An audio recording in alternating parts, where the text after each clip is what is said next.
Sir आप अक्सर बोलते हैं कि हॉस्पिटल ना जाएं, डायग्नोसिस ना कराएं, तो फिर सर जब आप ये बोल रहे हैं तो फिर लोग ठीक कैसे होंगे? मैं ये बोलता हूँ कि हॉस्पिटल ना जाएं, डायग्नोस ना कराएं, अगर तो ठीक कैसे होंगे। लेकिन जो लोग हॉस्पिटल जाते हैं, जो डायग्नोस कराते हैं, क्या वो ठीक होते हैं? अगर तो होते हैं तो मैं तो बोल रहा हूँ एक पेशेंट दिखा दो मुझे जो किडनी डिजीज का हो, हॉस्पिटल गया हो, डायग्नोस कराया, ठीक हो गया हो।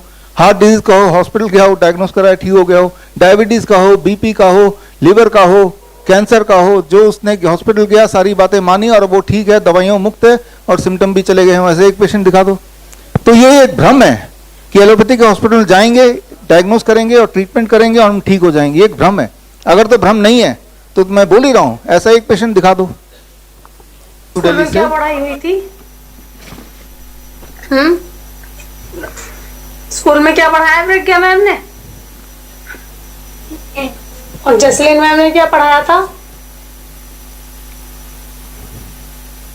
ये आपने सारा का वीडियो देखा तो आपने ऑब्जर्व किया होगा वीडियो में कि स्पीच में दिक्कत है, बिहेवियर रिपीटेटिव है, राइट, और पुअर अंडरस्टैंडिंग है।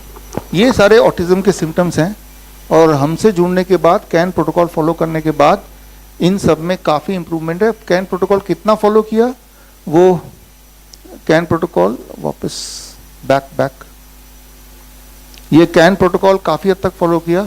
कम से कम probiotic drink, coconut intake, sunlight, DIP rate 100% follow किया। 0 वोल्ट 80% फॉलो किया। डिनर बिफोर 8 PM ये भी लगभग 80% फॉलो किया। नीम करीब 80% फॉलो किया, काफ़ी हद तक फॉलो किया। तो इतना फॉलो करने के बाद जब कैन प्रोटोकॉल फॉलो कर रही थी सारा, तो उस वक्त का अब ये वीडियो देख रहे हैं, ग्राउंडिंग कर रही है, अर्थिंग जिसे बोलते हैं। और सारा यहाँ पे है। हाँ सारा प्लीज कम।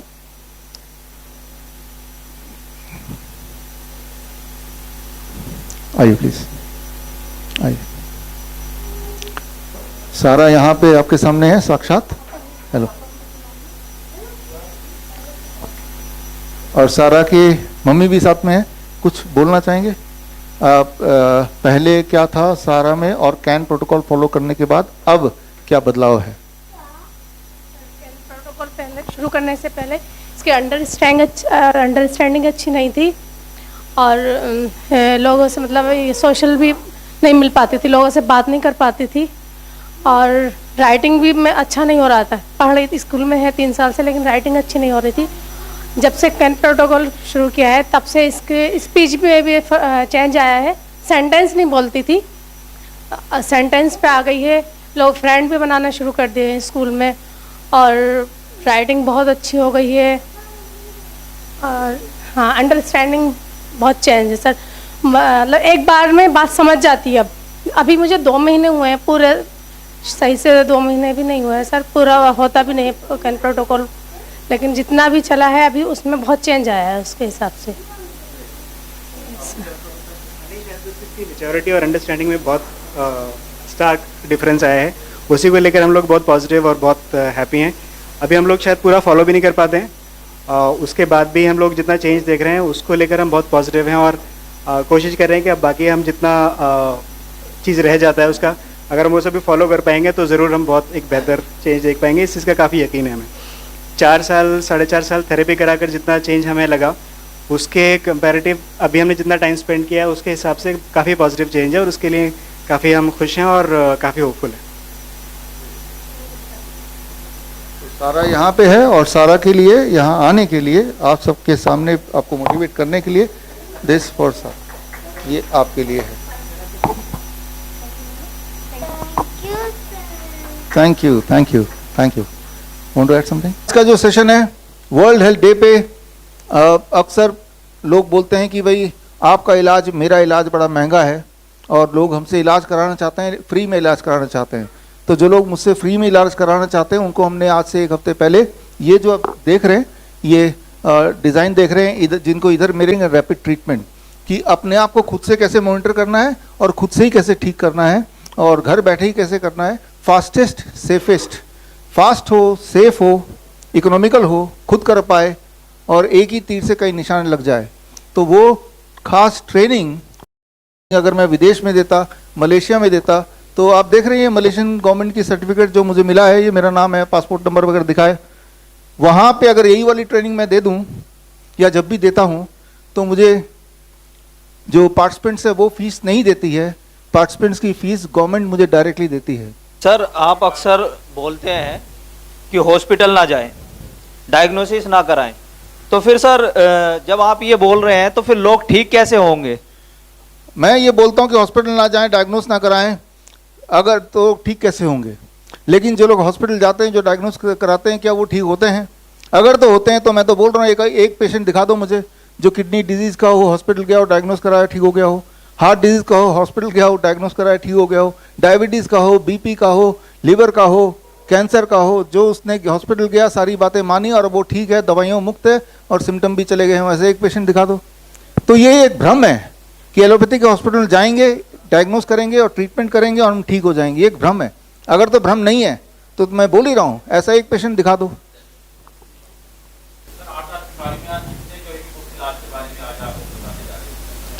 तो ये बीमारियां, जैसे मैंने बताया, बीमारियां 8000 तरह के नामकरण किए हुए हैं। बीमारियों को बीमारी के नाम से ना पहचान के उनके सिम्टम्स हम पहचानेंगे। नाम तो डॉक्टर देता है, नाम डॉक्टर बोलता है आपको कैंसर होता, हमें तो बॉडी चिल्ला चिल्ला के नहीं बोल रही मुझे कैंसर है, मुझे कैंसर है, ऐसी आवाज नहीं आ रही बॉडी के अंदर से। बॉडी तो ये बोल रही है मुझे पेन है, मेरी ब्लीडिंग नहीं रुक रही है, मुझे कमजोरी है, मैं सांस नहीं ले पा रहा, बॉडी तो ये बोलती है। और उसी चीज को डॉक्टर एक नाम दे देता है, उसके बाद से हम अपने आप को उस नाम से पहचानते हैं और यहीं से जो रास्ता है वो बीमार रहने का शुरू होता है, ना कि अपने आप को ठीक करने का। तो आज हम बताएंगे कि 29 तरह से इंसान बीमार पड़ सकता है। वो 29 तरीके कौन है यहाँ पे दिख ही रहा है। और पहले तो वो पहचान करना, सेल्फ मॉनिटरिंग, और उसको जब पहचान लिया ही है तो उसे कैसे ठीक करें। इसे अगर हो जाए तो एलोपैथिक में जाएगा, क्योंकि उसके पास और कोई रास्ता दिख नहीं रहा है, बाकी सारे तरह के पैथीज को बंद कर दिया गया है। अब जरा सोच के देखिए, मैं आपको सिर्फ इतना बताता हूँ, मान लो इमरजेंसी कैसे होती है। सांसें नहीं आ रही, एक तरह की इमरजेंसी है। हाँ, अगर सांसें नहीं आ रही हैं तो ये एक इमरजेंसी है और इसमें हॉस्पिटल जाएंगे तो ऑक्सीजन सिलेंडर लगा देंगे। आपके पास पावर बैंक है, अगर पावर बैंक है तो इसका इलाज अभी हो जाएगा। ये पंखा और पावर बैंक, ये समझने वाली बात है। जब 6 इंच दूर पे ये पंखा मैं रख रहा हूँ, यहाँ पे कुछ रिसेप्टर्स है मेरे इस एरिया में, आपके इस एरिया में। ये रिसेप्टर्स में जब कोल्ड एयर का स्प्रे होता है, जैसे ये हो रहा है, तो कुछ देर के अंदर 5-7 मिनट में वो लंग्स को ट्रिगर करता है और लंग्स को ट्रिगर करने से आपकी लंग्स बेहतर काम करने लगती है, आपका SpO2 बढ़ने लगता है, आपकी सांसें ठीक से आने लगती है। तो इसके बजाय वही वाला पेशेंट जब हॉस्पिटल जाएगा और उसको वेंटिलेटर में डाल दिया जाएगा और अल्टीमेटली उसकी डेथ हो जाएगी। वेंटिलेटर से सिर्फ और सिर्फ मौत होती है। मैंने तो नहीं देखा कोई वेंटिलेटर से बाहर निकल के जीवित भी आया हो। तो ये तो मैंने एक उदाहरण दिया, ऐसे कई सारे मैं उदाहरण दूंगा। जैसे किसी को हार्ट अटैक आ गया हो तब इमरजेंसी में जाएगा, किसी की हड्डियां टूट गई तब इमरजेंसी में जाएगा। जबकि इन सबका इलाज, याद रखिए, जब किसी की हड्डी टूटती है तो वो डॉक्टर क्या करता है, वो हड्डी को सही जगह प्लेस कर देता है। लेकिन जब उसकी हड्डी जुड़ना शुरू होती है, उसमें डॉक्टर का किसी दवाई का कोई रोल होता ही नहीं है। वो सिर्फ और सिर्फ आपके बॉडी का रोल होता है। बॉडी उस चीज को कैसे जल्दी से जल्दी कर ले, ये मैं आपको आज बताऊंगा। तो लगता ऐसा है आपको कि मुझे हार्ट अटैक आ गया, हॉस्पिटल जाना जरूरी है, जिस तरह से मुझे दुख हो गया तो मुझे मंदिर जाना जरूरी है। तो जैसे मंदिर जाना अपनी आस्था की बात है, मंदिर जाने को कोई साइंस नहीं बोल सकते। मैं ये नहीं बोल रहा मंदिर जाओ या नहीं जाओ, मैं तो सिर्फ ये बोल रहा हूँ कि मंदिर जाना आस्था है। सिमिलरली हॉस्पिटल जाना इमरजेंसी में एक आस्था है। मैं तो क्लियरली बोल रहा हूँ, लाइव बोल रहा हूँ, अभी लाइव चल ही रहा है। अगर कोई साबित कर दे कि हॉस्पिटल जाने से किसी भी तरह की इमरजेंसी में किसी भी तरह का कोई फायदा होता हो, उसके बचने के चांस ज्यादा होते हों, तो चलो भाई, आपकी तरफ से यहाँ पे मैं चैलेंज एक और अनाउंस करता हूँ कि भाई, अगर हॉस्पिटल जाने से किसी भी तरह की इमरजेंसी में थोड़ी बहुत राहत मिलती हो, ऐसा कोई सबूत है तो बता दे, मैं 10 लाख रुपए दे दूंगा। तो वो एक आस्था है, इस तरह का प्रोपेगेंडा बनाया गया है। ये जो एलोपैथी की हॉस्पिटल्स हैं, आज से 60 साल पहले, 70-80 साल पहले नहीं थे, तब भी इमरजेंसी होती थी। और तब कैसे इंसान बचता था, चाहे कुत्ते के काटने से या कोई जख्म लगने से, वो सारा कुछ आज आपको ट्रेनिंग देंगे और आप देखेंगे कि ये सारा कुछ बेहतर हो सकता है, घर पे हो सकता है, बिना किसी साइड इफेक्ट के हो सकता है। सर क्या बेड रिडन पेशेंट भी ठीक हो सकते हैं घर पर? बेड रिडन पेशेंट ठीक हो, अगर पेशेंट सांस ले सकता है, थोड़ा बहुत खा सकता है, तो वो ठीक हो सकता है। लेकिन कुछ केसेस में, जैसे आप बता रहे हैं, किडनी की स्टोन घटने की जगह बढ़ जाती है, बढ़ती रहती है, तो हमें पेन होता है। तो अगर तो ऐसा है कि किडनी की स्टोन बढ़ रहा है, घट नहीं रहा है, तो उसको कैसे हम नेचुरली घटाएं, कैसे उसको रोकें, उसके बढ़ने को, कैसे उसके पेन को कम करें। एक पक्षी हर सुबह एक पर्टिकुलर टाइम पे ही उठती है और हर रात को पर्टिकुलर टाइम पे सोने चली जाती है। गौर से सोचिएगा, एक चूहा वो सिर्फ रात को ही खाना खाता है जब सब सो जाते हैं, और दिन में नहीं खाता है, सिर्फ वो कहीं छुप के रहता है। और ऐसे बच्चों में दिक्कत क्या होती है, वो कहीं भी चढ़ जाते हैं, ये एक उनमें सिम्टम होते हैं। तो वॉकिंग करते हैं, अब देख रहे हैं। मम्मी पापा का आज निकल बुनियाद लेके जाया। तो ये एक बच्चा है, ये जो मैं आपको बता रहा था, ये उसका एग्जाम्पल है। ये वैशाली गाजियाबाद का बच्चा है, 7 साल की उम्र है, और ये हमारे पिछले बैच में था। और जब ये आया था बच्चा ऑनलाइन, हाइपर एक्टिव था, स्पीच उसकी बोलने की क्षमता नहीं थी, आप देख ही रहे थे, पुअर अंडरस्टैंडिंग थी, टो वॉकिंग थी, अचानक बिना किसी वजह के हंसना, पुअर सोशलाइजेशन, क्लाइंबिंग बिहेवियर, ये एक बिहेवियर होता है। कहीं भी चढ़ जाएंगे, जो कि काफी खतरनाक भी होता है, कई बार चोट लग सकती है उसको। और हमसे जुड़ने के बाद नवंबर तक था, और कैन प्रोटोकॉल अपनाने के बाद बच्चे के वो सारे जो प्रॉब्लम्स थे उनमें काफी हद तक आराम मिल गया। तो पार्थ की मम्मी से पूछते हैं, आप क्या बताएंगे, क्या इंप्रूवमेंट है after connecting with us? Sir देखिए, बहुत सारे इम्प्रूवमेंट इनकी वजह से हुए हैं हमारी लाइफ में। ये बच्चा कहीं भी चढ़ जाता था, कहीं भी, यानी आप पास में डबल डोर के फ्रिज पे भी ये चढ़ के कूदने की कोशिश किया करता था, बेड के पीछे तो ये सारे दिन रहता था। अब ऐसा कुछ भी नहीं है कि ये वहाँ पे कूद जाए या कुछ ऐसा रिएक्ट कर दे। हाँ, एक फ़ोन का इसका ज़रूर मेरे को कॉन्सेप्ट लगता है कभी कभी कि ये फ़ोन के लिए इसको कुछ एड्स बहुत पसंद है, उनको ये देखना चाहता है, तो उसके लिए हम इसको मोस्टली रोक नहीं पाते हैं। धीरे धीरे वो कोशिश कर रहे हैं कि वो ये छोड़ दे। बहुत हद तक इसने वो छोड़ दिया है। टीवी ये नहीं देखता है, फ़ोन में सिर्फ पर्टिकुलर 2 या 4 एड्स हैं जिनको ये बहुत पसंद करता है। कुछ गाने हैं या कुछ आरतियां हैं जो ये सुनता है। बाकी ऐसे ही कुछ बच्चों के उदाहरण मैं आगे दे रहा हूँ, इस वीडियो को ध्यान से देखिए और आपको कुछ उम्मीद दिखेगी और आपको ये समझ आएगा कि बड़ी से बड़ी दिखने वाली बीमारी का आसान से आसान इलाज घर बैठे हो सकता है। इसीलिए पूरे देश दुनिया में, भारत और भारत के अलावा 10 अन्य देशों में, लाहौर की गलियों से लेकर लंदन की स्ट्रीट तक छोटे छोटे micro clinic, doctor BR Singh clinics already खुले हुए हैं। और उन सबका भी मिशन यही है कि घर बैठे ही हम पेशेंट को कैसे ठीक कर रहे हैं उन बीमारियों से भी जिसके लिए बोला गया है कि कभी ठीक नहीं हो सकती। तो पहली बार आपको एक नई बीमारी और ठीक करने के बाद उस पेशेंट से वीडियो के माध्यम से मिला रहा हूँ।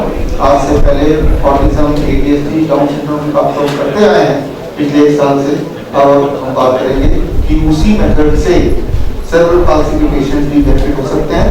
और उसको सिद्ध करने के लिए एक उदाहरण मैं दे रहा हूँ, वीडियो देखिए, इमोशनल वीडियो है, लेकिन आपको एक खुशी होगी और आपको ये कॉन्फिडेंस आएगा कि बड़ी से बड़ी दिखने वाली बीमारी का भी इलाज हो सकता है, घर बैठे हो सकता है, आसानी से हो सकता है और लगभग मुफ्त में हो सकता है। तो क्या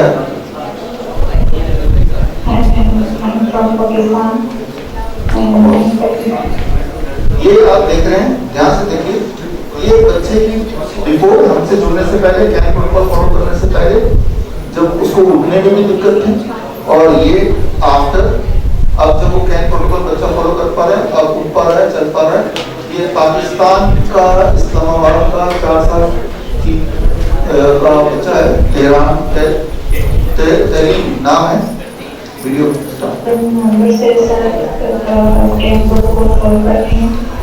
और मेरी बेटी जो है उसमें तकरीबन 65% जो है उसमें इम्प्रूवमेंट आई है। और पहले वो बिल्कुल भी नहीं चलती थी, अभी उसमें थोड़ा बहुत जो है ना हमारे के साथ रखना शुरू किया है। और मैं इसको किसी किस्म की कोई वैक्सीन नहीं दे रही, जैसे कोई जो वैक्सीन है और किसी किस्म की मेडिसिन भी नहीं दे रही, सिर्फ कैन प्रोटोकॉल फॉलो कर रही हूँ। और तमाम जो सुनने वाले हैं उनसे ये रिक्वेस्ट कर दी कि अगर अच्छा है कि आप लोगों के बच्चे बिल्कुल ठीक हो जाए, नॉर्मल जिंदगी नहीं है, तो प्लीज़ इसे आप लोगों को खुद लड़नी है, किसी भी आप पर उस पर ध्यान दें। और सर की जो भी वीडियोज़ हैं वो देखती हूँ, उनको फॉलो करती हूँ। और जो है कैंप प्रोटोकॉल तकरीबन 95% तक फॉलो कर रहे हैं। नमस्ते मैम, मेरे बच्चे का नाम तनिष शर्मा है। हम अलवर राजस्थान से हैं। मेरे बच्चे का जन्म 26/5/2015 को हुआ था। जन्म के समय रोया नहीं था, वह नहीं बोल पाता था और नहीं चल वो चलाते थे तो मैं बायां पैर को बहुत कम देखता था और अपने हाथों से कुछ भी नहीं पकड़ता था। हाथों को मोड़ कर रखता है, पर अब हमें थोड़ी उम्मीद हुई है कि वह धीरे धीरे ठीक हो जाएगा, क्योंकि हमने 10 दिन से मैम का बताए प्रोटोकॉल को हम फॉलो कर रहे हैं, तो वह अपने दोनों पैरों को टेक कर चलने की कोशिश कर रहा है और हाथों से भी पकड़ने की कोशिश करने लगा है। थैंक यू डॉक्टर बिहारी साहब, थैंक यू। अभी आपने जो पेशेंट देखा अलवर का राजस्थान का, दिखने में आपको मामूली सा पता चल रहा होगा, लेकिन उसके लिए उसके पेरेंट्स की बड़ी बात है। एक बच्चा जो चल ही नहीं सकता था, वो चाहे सहारे से सही, एक कदम ही सही, लेकिन चल पा रहा है वो भी 10 दिन के अंदर। तो ये 10 दिन के कैंप प्रोटोकॉल की बात का वीडियो है। मेरा बेटे का नाम रियाज मोबानी, वो 12 ईयर ओल्ड है। हम राजस्थान पाली जिले से बोल रहे हैं। जन्म के समय से बर्थ के टाइम में कॉम्प्लिकेशंस होने से प्रीटर्म सीजर डिलीवरी हुई थी और उसको spastic form of cerebral palsy, जिसमें स्पास्टिसिटी और डिस्टोनिया यानी कि बैलेंस और रिजिडनेस मसल्स के अंदर डायग्नोस हुई थी। उसके बाद तकरीबन 10 साल से हम उसकी फिजियोथेरेपी कर रहे हैं और उसके अलावा दूसरी ऑक्यूपेशनल थेरेपीज भी चालू थी। पिछले 20 दिन से हम बीआरसी सर और मनिका मैम के द्वारा बताया गया कैंप प्रोटोकॉल फॉलो कर रहे हैं और 20 दिन तक काफ़ी अच्छे तरीके से कैंप प्रोटोकॉल फॉलो करने के बाद हमको आज तक उसके बैलेंस एंड कोऑर्डिनेशन के अंदर काफ़ी सिग्निफिकेंट इंप्रूवमेंट देखने को मिला। Thank you. तो यहाँ पे आप देख रहे हैं बैलेंस एंड कोऑर्डिनेशन और जो कैंप प्रोटोकॉल फॉलो करने से पहले था, और यहाँ आप देख रहे हैं कि balance and coordination camp protocol 20 दिन फॉलो करने के बाद। तो इस बात से एक उम्मीद मैं जगाना चाह रहा हूँ आप सभी के अंदर, जो लोग मुझे देख रहे हैं, ऑनलाइन सुन रहे हैं, कि बीमारी बहुत भयंकर दिख सकती है, लेकिन फिर भी काफी हद तक आपके हाथ में काफी कुछ है। और आखिर में मैं तो बोलूंगा कि एक एक्सपेरिमेंट करके देखिए, पहले तो अपने ऊपर ही, खास तौर पे आप में से बोलो जो बॉस से पीड़ित है। बॉस का यहाँ मेरा मतलब है B stands for high blood pressure and O stands for obesity, S stands for sugar और एक और S का मतलब स्टिफनेस। बॉस तो हमने देखा है, जो DIP डाइट की बात मैं कर रहा हूँ आपसे, अगर DIP डाइट जब आप राशन खरीदेंगे दुकान से, जो प्लेट 2 की बात कर रहा हूँ, उसमें अगर वो केमिकल फ्री हो जाए तो DIP डाइट का असर कई गुना बढ़ जाता है। यानी कि 1 महीने का राशन है इसमें, लेकिन केमिकल फ्री है। हमारे कुछ किसान हैं, 125 किसान, उन्हीं से लिया है जो केमिकल फ्री फार्मिंग करता है, ऑर्गेनिक फार्मिंग करते हैं पिछले कई सालों से, 10 से 12 साल तक से कर रहे हैं, उन्हीं से लिया है। और जब हम ये केमिकल फ्री भोजन खिलाते हैं अपने पेशेंट को जिनका हाई ब्लड प्रेशर है, बहुत मोटे हैं, स्टिफनेस यानी कि बॉडी पेन, जॉइंट पेन है, या फिर शुगर की प्रॉब्लम, तो सिर्फ ये भोजन से ही उनमें बड़ी तेजी से इम्प्रूवमेंट आ जाती है। ऐसा कोई जरूरी नहीं कि ये बॉस करके हमसे यहाँ से खरीदना है, लेकिन आपके शहर में भी ऑर्गेनिक बेचने वाले होंगे, वहां से आप ले सकते हैं। कोई अगर ये सोचता है कि ये तो महंगा आता है, लेकिन जो दवाइयाँ आप ले रहे हैं वो तो काफी महंगी है, आपका जीवन जो है वो तो उससे भी महंगा है। तो प्लस माइनस करके देख लीजिए, ऑर्गेनिक जहाँ भी शहर से आप लेंगे, कितना ही महंगा क्यों ना हो, जो दवाइयों पे खर्चा है, जो घर में छुट्टी लेके बैठ जाते हैं, हॉस्पिटल जाने के लिए छुट्टी लेते हैं, तो अल्टीमेटली आप देखेंगे कि फायदे का सौदा मिलेगा। और जहाँ तक ये बॉस किट है, ये किट का दाम है 990 रुपीज, यानी कि हम तो सीधे फार्मर से लेके आपको दे रहे हैं, तो बिचौलिया कोई है नहीं। तो अगर आप यही वाला 4 किलो का राशन, जिसमें 5 तरह के दाने हैं, 8 तरह के दाने हैं, 5 तरह के मसाले हैं, 5 तरह की मिलेट्स हैं और रॉक सॉल्ट है, और इवन नीम भी इसके अंदर ही है, और 1 महीने के काफी है अगर कोई 7 केजी काटनी है उसके लिए। तो ये तो 990 रुपए का है। तो केमिकल फ्री भोजन भी सस्ता हो सकता है, ये बात भी हम साबित करना चाहते हैं।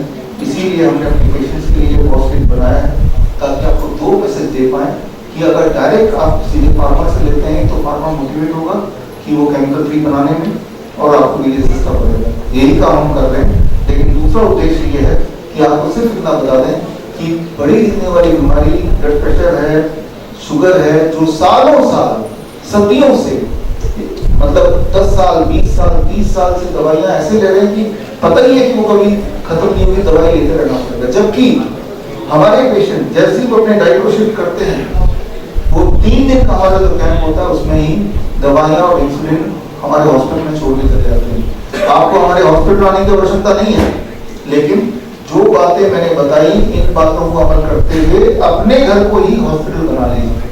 तो कंक्लूड करने के लिए मैं बताता हूँ स्टेप 1 कैसे बनाना है हॉस्पिटल। उसके लिए सबसे पहले तो आप ये जो चार्ट है इसको हमेशा अपने पास रखिए, आपका सेल्फ मॉनिटरिंग चार्ट है। ये चार्ट विशुद्ध.com/स्मार्ट में जाएंगे तो ये चार्ट आपको मिल जाएगा, कलर प्रिंट आउट निकालिए।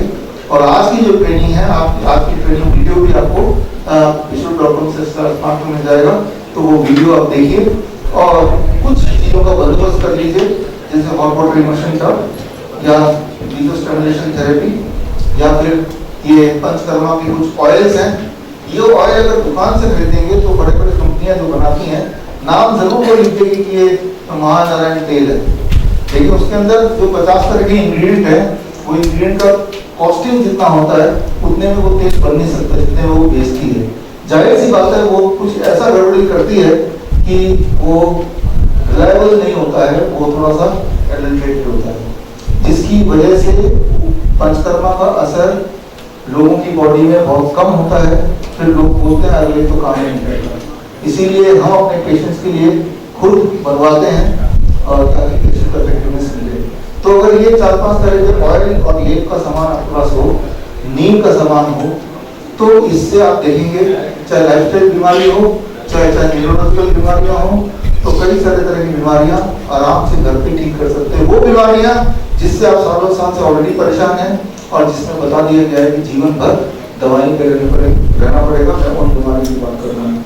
अल्टीमेटली आज का जो मकसद हमारा है या था, वर्ल्ड हेल्थ डे में एक हेल्थ का मैसेज देना, और इससे अच्छा मैसेज क्या हो सकता है कि be your own smart doctor. Smart मतलब self monitoring and rapid treatment. Be your own smart doctor. अपने आप विश्वास कीजिए अपने बॉडी में अवसर दीजिए। एक शेर भी जब बीमार पड़ जाता है तो वो शिकार करना छोड़ देता है, वो मीट खाना छोड़ देता है, तो वो घास चबाता है। आपके घर में जो बिल्ली कुत्ता अगर है, गौर किया होगा जब वो बीमार पड़ती है तो वो घास में लौटने लगती है, राउंडिंग करने लगती है, घास चबाने लगती है और उल्टी करके ठीक हो जाते हैं। तो नेचर से जितना हम जुड़ेंगे उतना हम देखेंगे कि हम हमारे अंदर जो दिक्कतें थी वो दिक्कतें अपनी तेजी से निकलने लगेंगी।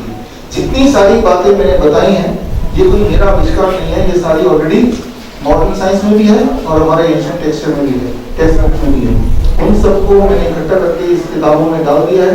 इनमें से अधिकतर किताबें मेरी वेबसाइट पे फ्री डाउनलोड से ही मिलती हैं, कुछ किताबें आप ऑनलाइन खरीद सकते हैं अलग अलग साइट से।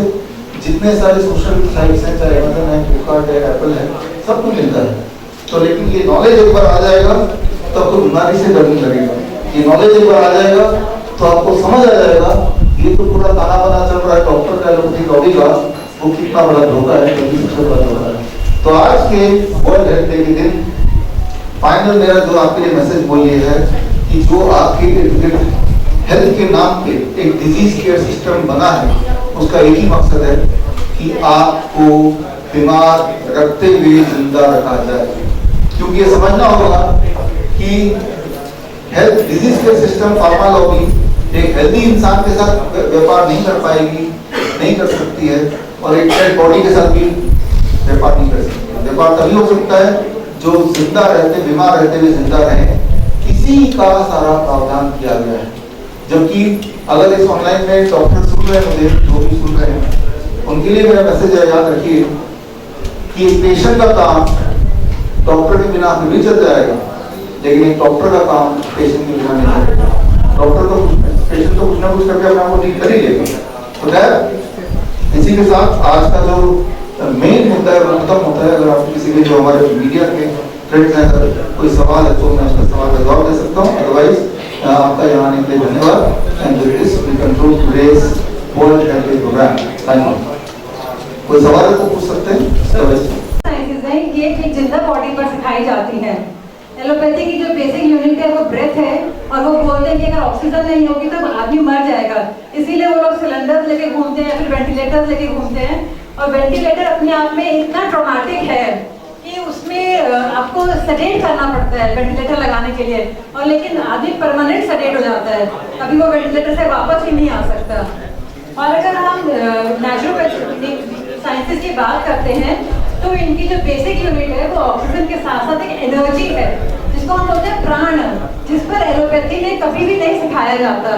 तो ये अगर हम देखें द्वापर युग में कृष्णा ने भी इस पर बात करी थी, और अगर हम कितना भी किताबें देखते हैं, स्वामी विवेकानंद है वो योगा पर बात करते हैं, स्वर योगा है, ये शिवा की किताब है वो इस ब्रेथ पर बात करते हैं, प्राणायाम है, कुंडलिनी है, ये सारी जो किताबें हैं ये हमें प्राण के बारे में बताती हैं, और प्राण ही हमारे नर्वस सिस्टम का खाना है।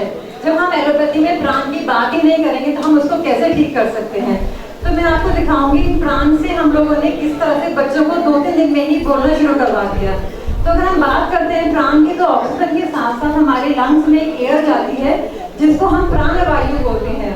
तो बहुत सारे चीजों में डिवाइड होती है। फिर हम बेसिक लेते हैं तो ये अपान वायु, समान वायु, उदान वायु और व्यान वायु में डिवाइड होती है। Second slide.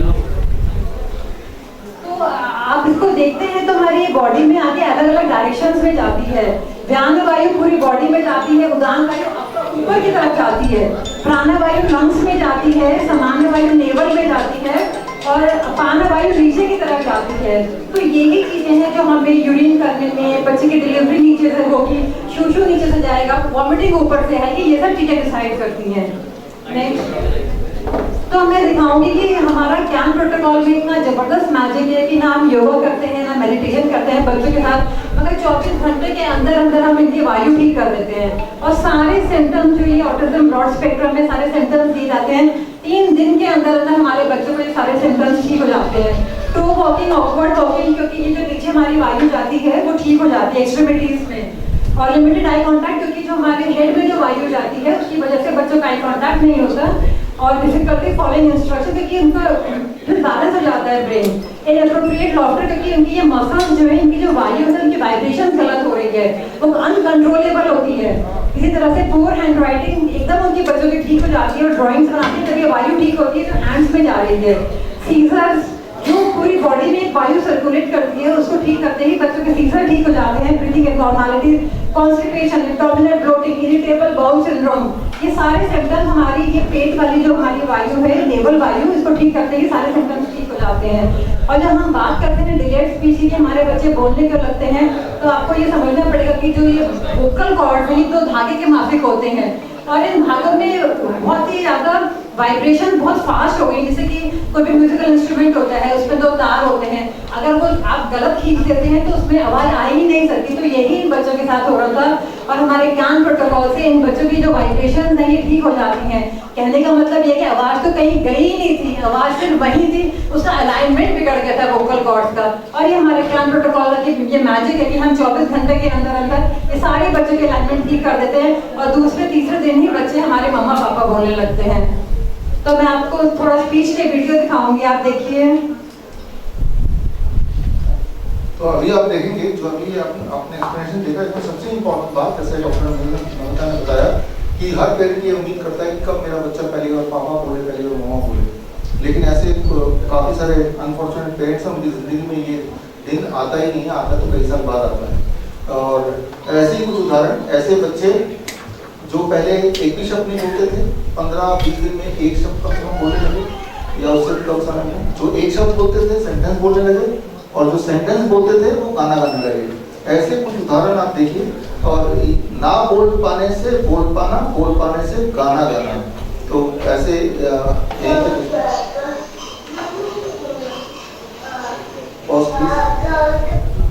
तो ये बच्चा है जो पहले बोल ही नहीं पाता था, लेकिन आप देखिए चाहे थोड़ा बहुत ही सही, लेकिन उसके मुंह से आवाज आने लगी after joining the camp protocol.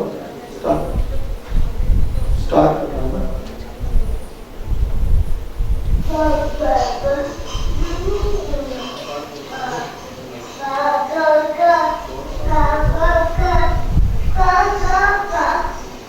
At least one word. पहले ये बोल ही नहीं पाती थी। मम्मी, हिल्लू, भाईजी,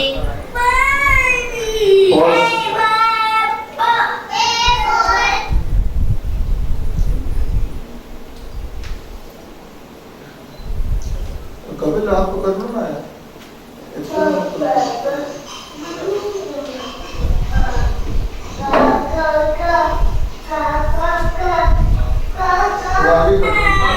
मम्मी, हिल्लू, भाईजी,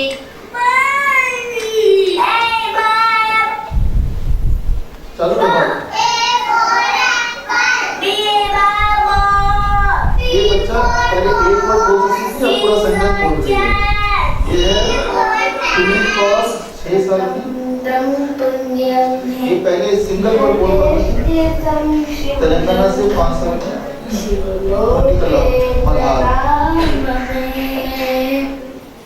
ये सेंटेंस बोल पाती थी किसी तरह से, अब गाना गा पा रही है। संस्कृति 11 साल की पुणे से।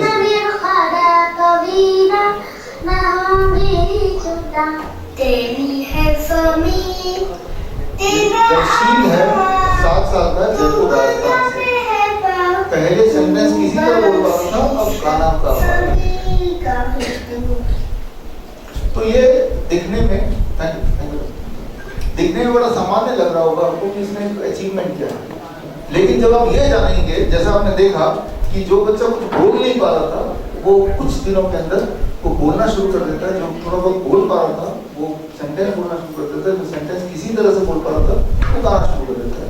इस तरह से हम देखते हैं अपने बच्चों में थोड़ा इंप्रूवमेंट आते जाते हैं।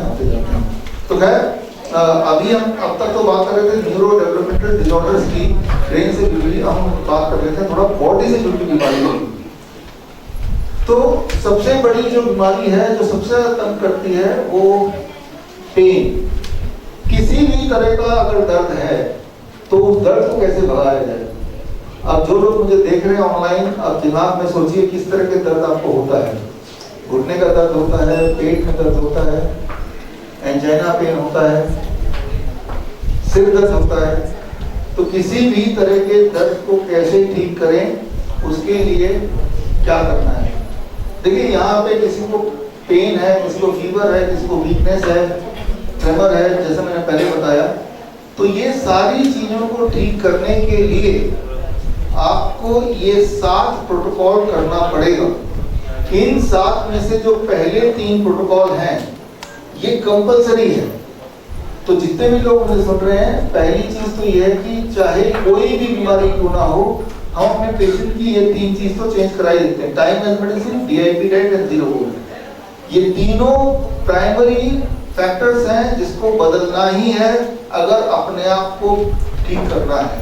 चाहे वो न्यूरो डेवलपमेंटल डिसऑर्डर हो, चाहे वो आपके बॉडी की कोई दिक्कत हो, किडनी की हो, लिवर की हो, हार्ट की हो, ब्लड की हो, डायबिटीज हो, बीपी हो, जो भी बीमारी मर्जी क्यों ना हो, ये 3 बातें तो अपने लाइफ में इमीडिएटली बदल दीजिए।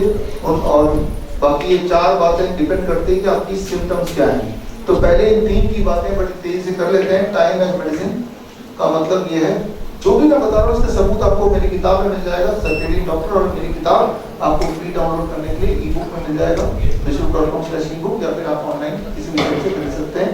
और टाइम एज मेडिसिन का मतलब सिर्फ इतना है, सनसेट के बाद कुछ नहीं खाना है, डिनर शाम के 6-7 बजे तक फिनिश करना है। जब ऐसा हमारे पेशेंट करते हैं तो ऐसा करने से उन्हें क्या लाभ मिलता है। 10 दिन, 1 हफ्ते से 10 दिन के अंदर उनका कॉन्स्टिपेशन अपने आप कम होने लगता है, एसिडिटी ठीक होने लगती है, प्रोटीन ठीक होने लगती है और नींद ज़्यादा अच्छी होने लगती है। लेकिन अगर यही चीज़ आप 2 हफ्ते तक कर लें तो जॉइंट पेन अब ठीक होने लगता है। यही चीज़ करते हुए 3 हफ्ते पूरा हो जाएगा तो बीपी शुगर सिर्फ एक चीज़ से ही कम होने लगती है। और यही चीज़ करते हुए अगर 1 महीना हो जाता है तो गैस्ट्रिक इसोफेगल रिफ्लक्स डिजीज कम होने लगता है। वेट बॉडी का 5% ऑन एवरेज मोटे लोगों में कम हो जाता है, सिर्फ एक दवाई, टाइम एज मेडिसिन। लेकिन एक और दवाई जो कंपलसरी हम पेशेंट को देते हैं उसे हम बोलते हैं food as medicine, DIP diet. इसलिए पूरे साइंटिफिक रिसर्च मेरी किताब वर्ल्ड बेस्ट DIP डाइट मिल जाएगी, जो ऑनलाइन आप शॉप कर सकते हैं, किसी भी और साइट से भी ले सकते हैं, अमेजन, फ्लिपकार्ट, मीशो वगैरह से। और वो DIP डाइट क्या है, ये पिछले 15 साल से मैं बताता आया हूँ। 12 बजे तक सिर्फ पढ़ते रहना है 3-4 तरह के बॉडी वेट इंटू 10। मेरा बॉडी वेट 70 kg इंटू 10, यानी कि कम से कम मुझे 700 ग्राम फल खाने की कोशिश करते हैं, कुछ और नहीं खाना है। स्टेप 1। स्टेप 2, डिनर में 2 प्लेट लेके बैठना है। प्लेट 2 तो वही है जो आप खाते आए हैं, रोटी सब्जी दाल चावल, लेकिन उससे पहले सलाद खाना जरूरी है। कितना? Body weight into 5। मेरा body weight 70 kg into 5, that become 350 ग्राम। 300-350 ग्राम सलाद खाने के बाद ही अब मैं रोटी सब्जी दाल चावल खाने का हकदार। ये आपकी दवाई है लंच के लिए, डिनर के लिए। और एक आखिरी बात, 2 चीज को अवॉइड करना। जो भी चीज फैक्ट्री से निकल के आती है छोड़ दीजिए। जो भी चीज जानवरों से निकल के आती है, चाहे दूध दही लस्सी मक्खन घी पनीर छाछ या अंडा मीट मछली, कुछ चीजों को जोड़ लीजिए। नट्स है, स्प्राउट्स है, मुट्ठी भर दिन में जब चाहे खा लीजिए। खाना ही है तो फल 12 बजे के बाद भी खा सकते हैं, मन कर रहा है 6 बजे के बाद मत खाइए। शाम के धूप में बैठिए 40 मिनट, नहीं बैठना तो 15 मिनट बैठिए जरूर। अगर आप ये तीनों स्टेप करते हैं तो आप DIP डाइट लेते हैं। अगर आप DIP डाइट लेते हैं और ये तीनों स्टेप करते हैं तो क्या फायदा होगा, जो हमने देखा पिछले 15 सालों में, within the first 24 hour to 72 hour, अधिकतर पेशेंट 90% पेशेंट्स की हमने देखा ब्लड शुगर की दवाई छोड़नी मजबूरी हो जाती है। छोड़ने के बाद भी ब्लड शुगर नॉर्मल रहता है जितना दवाइयों से मेंटेन करते थे। 3 दिन से 1 हफ्ते के अंदर ब्लड प्रेशर की दवाई छूट जाती है, हाई कोलेस्ट्रॉल की दवाई छूट जाती है, इंटेस्टाइनल डिसऑर्डर ऑलमोस्ट गायब हो जाती है। 1 महीना अगर यही कर ले जो मैंने जस्ट बताया, तो मोटापे में 10% इंप्रूवमेंट आता है। हार्ट डिजीज यानी कि एंजाइना उसका वैनिश हो जाता है। 2 महीने करने से थायराइड की दवाई छूट जाती है, यानी दवाई छोड़ने के बाद भी थायराइड में TSH नॉर्मल रेंज में होता है। दवाई नहीं छोड़ेगा तो वो हाइपोथायराइड का हाइपरथायराइड हो जाएगा। 6 महीने तक करने से, जिसे कैंसर बोलते हैं, अस्थमा बोलते हैं, आर्थराइटिस बोलते हैं, यानी कि जिनका हीमोग्लोबिन डाउन हो जाता है, कमजोरी हो जाती है, ब्लड कम होने लगता है, वो सारी चीजें दिक्कतें दूर होने लगती हैं। 8 महीने में हमने देखा स्किन डिसऑर्डर के पेशेंट, किडनी डिस्फंक्शन के पेशेंट को आराम मिलता है। तो इस तरह से सिर्फ एक DIP डाइट ले लें और time as medicine, don't eat after sunset, तो ये सारे प्रभाव दिखते हैं। और एक तीसरी दवाई जो हर एक को लेना ही है, बीमारी से कोई भी ना हो, 0 वोल्टेज मेडिसिन। ये बड़ा सिंपल है। आपका शरीर का वोल्टेज अगर 0 हो जाए तो आपकी इम्यूनिटी 100% हो जाती है। 0 करने का सिर्फ एक तरीका है, आप नंगे पैर जब जमीन पर चलेंगे तब 0 हो जाती है। और नहीं तो आप 0 करने के लिए हमारा 0 वोल्ट बेडशीट है, उस बेडशीट को हम तार के माध्यम से जमीन से जोड़ देते हैं। जैसे आपके घर के इलेक्ट्रिकल इक्विपमेंट को अर्थिंग करते हैं, वैसे ही हम बेडशीट पर अर्थिंग कर देते हैं। वो सारा कुछ आप इस किताब से पढ़ सकते हैं। ये किताब फ्री डाउनलोड कर सकते हैं मेरे वेबसाइट से या ऑनलाइन कहीं से खरीद सकते हैं, तो आपको समझ आएगी बात। 0 वोल्ट में जब आप रहने लगते हैं तो पहले 10 सेकंड में ही आपकी बॉडी की वोल्टेज 0 हो जाती है। यानी कि बाहर जो आप गार्डन देख रहे हैं, नंगे पैर जैसे वहां पे कदम रखेंगे, 10 सेकंड के अंदर ही आपकी बॉडी की वोल्टेज 0 हो जाएगी। वोल्ट मीटर मेरे पास यहाँ रखा हुआ है, हम आपको चेक करके दिखा सकते हैं। 20 मिनट तक अगर आप धरती से जुड़े रहेंगे तो आपका मूड, आपका स्ट्रेस इंप्रूव होने लगता है। 30 से 40 मिनट 45 मिनट्स के अंदर हार्ट पैल्पिटेशन को उतना आराम मिलने लगता है। 1 घंटा धरती से जुड़े रहना एक पेन किलर के बराबर है। पेन कैसे कम करना है? जब दर्द हो, सिर दर्द हो, बदन दर्द हो, घुटनों में दर्द हो, कहीं भी दर्द हो, तो उसकी एक दवाई है, आप घर से बाहर निकलिए, जूते चप्पल फेंकिए और गार्डन में जाके नंगे पैर घास में मिट्टी में पैर रख के बैठ जाइए। 1 घंटा करेंगे तो उसमें पेन रिलीफ ऐसा होगा जितना पेन रिलीफ एक पेन किलर से होता है। 1 से 2 घंटा धरती जुड़ लेंगे तो रात की नींद बढ़िया हो जाएगी। ओवरनाइट रात भर अगर 0 वोल्ट बेडशीट पे सोएंगे, 0 वोल्ट बेडशीट कैसे बनाना है उसके लिए ये किताब आप लेंगे। ये किताब भी फ्री डाउनलोड कर सकते हैं मेरे वेबसाइट से, तो आपको समझ आएगी। जिन पेशेंट को वुंड होता है, घाव होता है जो भरता ही नहीं है, उन पेशेंट को हम रात भर सुलाते हैं। पार्किंसन के पेशेंट को रात भर सोने बोलते हैं 0 वोल्ट बेडशीट पे, तो उनका बीपी भी नॉर्मल हो जाता है सिर्फ एक रात भर बेडशीट पे सो के। या पार्किंसन के सिम्टम कुछ दिनों में ठीक होने लगते हैं, वुंड जल्दी ठीक होने लगती है। 7 दिन तक अगर यही करेंगे, धरती जुड़े रहेंगे, तो ब्लड शुगर इस एक चीज से कम होने लगता है। 1 महीने तक रोज धरती जुड़े रहेंगे, खूब खेलेंगे। बच्चों को तो थैलेसीमिया के छोटे बच्चे हैं तो उनका ब्लड शुगर में उनका जो हीमोग्लोबिन है स्टेबल हो जाता है। ये 3 दवाइयां तो आपको लेनी ही है, कोई भी बीमारी क्यों ना हो। अब आते हैं कि इसके अलावा क्या करना है। इन तीनों दवाइयों से आप हर दिन थोड़ा थोड़ा ठीक होंगे, लेकिन अगर तेजी से ठीक होना है और इन पेन में ठीक होना है, तो पेन को ठीक करने के लिए ये बात समझनी जरूरी है कि हमारे बॉडी में जो पेन होता है उसका मुख्य कारण है इन्फ्लेमेशन। बॉडी में कहीं ना कहीं छोटे मोटे घाव हैं, और इन्फ्लेमेशन को ठीक करने के लिए सबसे अच्छी चीज है, अब ये डॉट्स आप देख रहे हैं ना, ये लाल डॉट है। लाल डॉट मतलब यहाँ विप्योर में रेड कौन सा है, नीम थेरेपी। यानी कि पेन को ठीक करने की इन तीनों के अलावा जो दवाई है वो है नीम थेरेपी, लाल डॉट। नीम को कैसे लेना है?